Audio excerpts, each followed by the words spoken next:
Hi ಎಲ್ಲರಿಗೂ ನಮಸ್ಕಾರ ರೀ. Welcome back to my YouTube channel Kavya Doddamani logs ಇನ್ ಕನ್ನಡ. ಎಲ್ಲರ ಜೀವನದಲ್ಲಿ ಕತ್ತಲೆ ಕಳೆದು ಹೊಸ ಬೆಳಕು ಮೂಡಲಿ ಅಂತ ಹಾರೈಸುತ್ತಾ ಎಲ್ಲರಿಗೂ ದೀಪಾವಳಿ ಹಬ್ಬದ ಹಾರ್ದಿಕ ಶುಭಾಶಯಗಳು ರೀ. ನಾವಿವತ್ತು ಉತ್ತರ ಕರ್ನಾಟಕದಲ್ಲಿ ಯಾವ ರೀತಿ ದೀಪಾವಳಿ ಹಬ್ಬ ಆಚರಣೆ ಮಾಡ್ತೀವಿ ಅಂತಂದು ವಿಡಿಯೋ ಮಾಡಾಕ್ತೇನೆ ರೀ. ನೋಡಂಬರ್ರಿ ಯಾವ ರೀತಿ ಇರ್ತೈತಿ ಅಂತ. ಬೆಳಗ್ಗೆನೆ ಬೇಗ ಎದ್ದು ಅಂಗಳ ಬಾಗಿಲು ಕಸ ಹೊಡೆದು ನೀರು ಹಾಕಿ ರಂಗೋಲಿ ಹಾಕಿರ್ತೇವೆ ರೀ ದೀಪದ್ದು. ಆಮೇಲೆ ಎಲ್ಲ ಹೊಸಲು ನೀಟಾಗಿ ಒರೆಸ್ಬಿಟ್ಟು ಅದಕ್ಕೆ ಕ್ಯಾಮಣ್ಣ ಸುಣ್ಣ ಕಟ್ಟು ಕ್ಯಾಮಣ್ಣ ಕಟ್ಟು ಹಾಕಿರ್ತೇವೆ ರೀ. ಕ್ಯಾಮಣ್ಣ ಈ ಥರ ರೌಂಡ್ ಶೇಪ್ನಾಗ ಬರಿತೇವೆ ರೀ. ಕ್ಯಾಮಣ್ಣದೊಳಗೆ ಈ ಥರ ಎರಡೆರಡು ಕಟ್ಟು ಸುಣ್ಣ ಕಟ್ಟು ಹಾಕಿರ್ತೇವೆ. ಆಮೇಲೆ ಸಗಣಿ ಒಳಗೆ ಹಟ್ಟಿ ಅಂತ ಮಾಡ್ತೇವೆ ರೀ. ಹಟ್ಟಿ ಒಳಗೆ ಉತ್ತರಾಣಿ, ಬಿದಿರು, ಗೇರು ಬೀಜ, ನೆಲ್ಲಿಕಾಯಿ, ಚೆಂಡು ಎಲ್ಲ ಇಟ್ಟು ಹಟ್ಟಿ ಮಾಡ್ತೇವೆ ರೀ. ಆಮೇಲೆ ಹೊಸಲ ಮೇಲೆ ಸಣ್ಣ ಹಟ್ಟಿ ಇಡ್ತೇವೆ ರೀ. ಆ ಕಡೆ ಈ ಕಡೆ ದೊಡ್ಡ ಹಟ್ಟಿ ಇಡ್ತೇವೆ. ಹಟ್ಟಿ ಇಟ್ಟಾದ್ಮ್ಯಾಕೆ ಪೂಜೆ ಮಾಡ್ತೇವೆ ರೀ. ಹಟ್ಟಿನ ಎಲ್ಲೆಲ್ಲಿ ಹಟ್ಟಿ ಇಟ್ಟಿರ್ತಾವಲ್ರಿ, ಅಂಗಳ, ದೇವ್ರ ಕೋಣೆ, ಅಡುಗೆ ಕೋಣೆ, ಬಂಡಿ, ಈ ಥರ ಎಲ್ಲೆಲ್ಲಿ ಹಟ್ಟಿ ಇರ್ತಾವೆ ಅಲ್ಲೆಲ್ಲ ಹೋಗಿ ಪೂಜೆ ಮಾಡ್ತೇವೆ ರೀ. ಹಟ್ಟಿ ಇಟ್ಟಾದ್ಮ್ಯಾಕೆ ದೀಪ ಹಚ್ಚಿರ್ತೀವಿ ರೀ ಹಟ್ಟಿ ಮುಂದೆ. ಇಲ್ಲಿಂದ ಹಟ್ಟಿ ಇಟ್ಟಾದ್ಮೇಲೆ ದೀಪಾವಳಿ ಹಬ್ಬ ಸ್ಟಾರ್ಟ್ ನೋಡಿರಿ. ನಮ್ಮ ಹಬ್ಬ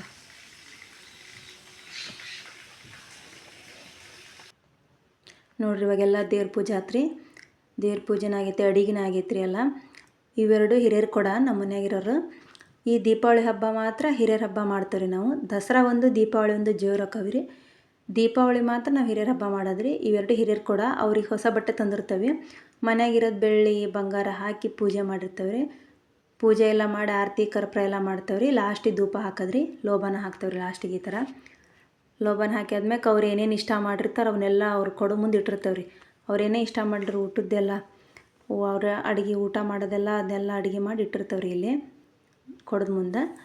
ಈ ದೀಪಾವಳಿ ಹಬ್ಬದ ಮಾತ್ರ ಚೆಂಡು ಭಾರಿ ಚಂದ ನೋಡ್ರಿ. ಎಲ್ಲಿದ್ದರೂ ಚೆಂಡು ತಗೊಂಬರ್ತಾರೆ ಕೊಡಕ್ಕೆ ಹಾಕಕ್ಕೆ. ಹಟ್ಟಿಗೆ ಎಲ್ಲ ಕಡೆಗೆ ಚೆಂದ ಕಾಣ್ತತಿ ಅಂತ ಚೆಂಡು ತಗೊಂಬರ್ತಾರೆ ರೀ. ಹಣ್ಣು ಹಂಪಲ ಹಿಟ್ಟು ಎಲ್ಲ ಎಡೆ ಮಾಡಿ ನೈವೇದ್ಯ ಮಾಡ್ತೇವೆ ರೀ. ಇಲ್ಲೆಲ್ಲ ಬಂಡಿ ಹತ್ರ ಲಕ್ಷ್ಮಿ ಅಂತ ಕೂರಿಸ್ತೇವೆ. ಅಲ್ಲಿ ಈ ಥರ ಬಿಸಿ ಕಲ್ಲು, ಒಣಕಿ, ಸಿದ್ದಿ, ಕುಂಬಳಕಾಯಿ, ತಕ್ಕಡಿ, ಕುಡುಗೋಲು, ಕಂದ್ಲಿ, ತಿರುಗುಂಡಿಗೆ ಈ ಥರ ಬಟ್ಟೆ ಕಟ್ತೇವೆ ರೀ. ಇವೆಲ್ಲ ಇಟ್ಟು ಕ್ಯಾಮಣ್ಣ ಸುಣ್ಣ ಹಚ್ಚಿ ಪೂಜೆ ಮಾಡಿರ್ತೇವೆ. ಇಲ್ಲೇ ಚಕ್ಕಡಿ ಗಾಲಿ ಇಟ್ಟಿರ್ತವೆ ಆ ಕಡೆ ಈ ಕಡೆ. ಇದು ಲಕ್ಷ್ಮೀ ಚರಿಗಿರಿ. ಆ ಬಂಡಿಗೂ ಸೀರೆ ಹಾಕಿರ್ತೇವೆ. ಇಲ್ಲಿ ಲಕ್ಷ್ಮಿಗೆ ಪೂಜೆ ಮಾಡಿ ಸುತ್ತಲಿಗೆ ಹಟ್ಟಿ ಇಟ್ಟಿರ್ತೇವೆ ರೀ. ಆಮೇಲೆ ಇಲ್ಲಿ ಲಕ್ಷ್ಮಿ ಕೊಡೋಕ್ಕೂ ನೈವೇದ್ಯ ಮಾಡ್ತೇವೆ ದೇವರಿಗೆ. ಈಗ ನೋಡ್ರಿ ಈ ಥರ ಇರ್ತದೆ ನಮ್ಮ ಕಡೆ ಬಂಡಿ ಪೂಜೆ ಅಲಂಕಾರ ಎಲ್ಲ. ಇದೆಲ್ಲ ಬಂಡಿ ಪೂಜೆ ಆದ್ಮ್ಯಾಕೆ ಮಧ್ಯಾಹ್ನ ಮ್ಯಾಗ ಎಲ್ಲರ ಮನೆಗಳು ಎತ್ತುಗಳು ಇರ್ತಾವಲ್ರಿ, ದನಗಳು. ಅವನ್ನೆಲ್ಲ ಮೆರವಣಿಗೆ ಮಾಡ್ಕೊಂಡು ಹೋಗಿ ಎತ್ತಿನ ಬೆದರ್ಸ್ತಾರೆ ರೀ ನಮ್ಮ ಕಡೆ. ಅದನ್ನ ವೀಡಿಯೋ ಹಾಕ್ತಾನೆ ರೀ. ನಮ್ಮ ಮನೆಯವ್ರು ಮಾಡ್ಕೊಂಬಂದಾರ, ಆ ವೀಡಿಯೋ ಹಾಕ್ತಾನೆ ನೋಡ್ರಿ ಇವಾಗ ಹೆಂಗಿರ್ತೈತಿ ಅಂತ.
ಮಾಡಿ ಹಿಂಡಲಚ್ಚಿ ಕಾಯಿ ಒಳಗೆ ದೀಪ ಹಚ್ತಾರೆ. ಹಿಂಡಲಚ್ಚಿಗೆ ಬೀಜ ಎಲ್ಲ ತೆಗೆದು ಅದ್ರ ಒಳಗೆ ಗುಳ್ಳಿ ಬತ್ತಿ ಇಟ್ಟು ದೀಪ ಹಚ್ಚಿ ಬಂಡಿ ಬೀಳ್ತಾರೆ. ಬಂಡಿ ಬೆಳಗ್ಗೆ ಎತ್ತಿ ಬೆಳಗ ಹೋಗ್ತೀವಿ. ಈ ಬಲ್ಲಾಳನ ಹಾಡು ಐತಂದ್ರೆ ವರ್ಷಕ್ಕೊಮ್ಮೆ ಹಾಡು ಹೇಳ್ತಾರೆ. ಇದನ್ನ 5 ಬಳ್ಳಿಗೆ 5 ನಮ್ಮೂರ ಕಾಯಿ ಒಡೆದವನ ಬಲ್ಲಾಳ ಬಲವಿಂದ್ರನ ಬಸವಣ್ಣ ರಾಜಕ್ಕೂ ದೊಡ್ಡವನ ಹಟ್ಟಿಗೆ ಕಾಯಿ ಒಡೆದ ಅವನು ತಮ್ಮಯ್ಯ ಬಟ್ಟಿಗೆ ಶ್ರೀಲಕ್ಷ್ಮಿ ಒಲಿದಾಳ ಬಲ್ಲಾಳ ಬಲವಿಂದ್ರನ ಬಸವಣ್ಣ ರಾಜ್ಯಕ್ಕೂ ದೊಡ್ಡವನ 10 ಬಳ್ಳಿಗೂ 10 ಬನ್ನಂಗುರ ಹಟ್ಟಿಗೆ ಕಾಯಿ ಒಡೆದವನ ಬಲ್ಲಾಳ ಬಲವಿಂದ್ರನ ಬಸವಣ್ಣ ರಾಜ್ಯಕ್ಕೂ ದೊಡ್ಡವನ ಹಟ್ಟಿಗೆ ಕಾಯಿ ಒಡೆದವನ ಗಂಗೆಗೋಗಿ ಪ್ರೀತಿಯಲ್ಲಿ ನೀರ ತಂದೆ ಶಿವ ಪೂಜೆ ಮಾಡರಲ್ಲಿ ಅಕ್ಕಮಾದೇವಿ ಬಾರೆ ಶಿವ ಪೂಜೆ ಮಾಡರಲ್ಲಿ ಅಕ್ಕಮಾದೇವಿ ಬಾರೆ. ಈ ವಿಡಿಯೋ ನಿಮಗೆ ಇಷ್ಟ ಆದರೆ ನಮ್ಮ ಚಾನಲ್ನ ಸಬ್ಸ್ಕ್ರೈಬ್ ಮಾಡಿ, ನಿಮ್ಮ ಫ್ರೆಂಡ್ಸ್ ಆ್ಯಂಡ್ ಫ್ಯಾಮಿಲಿಗೆ ಶೇರ್ ಮಾಡಿ, ಕಮೆಂಟ್ಸ್ ಮಾಡಿ. ಎಲ್ಲರಿಗೂ ಒಳಿತಾಗಲಿ, ಎಲ್ಲರಿಗೂ ಶುಭವಾಗಲಿ.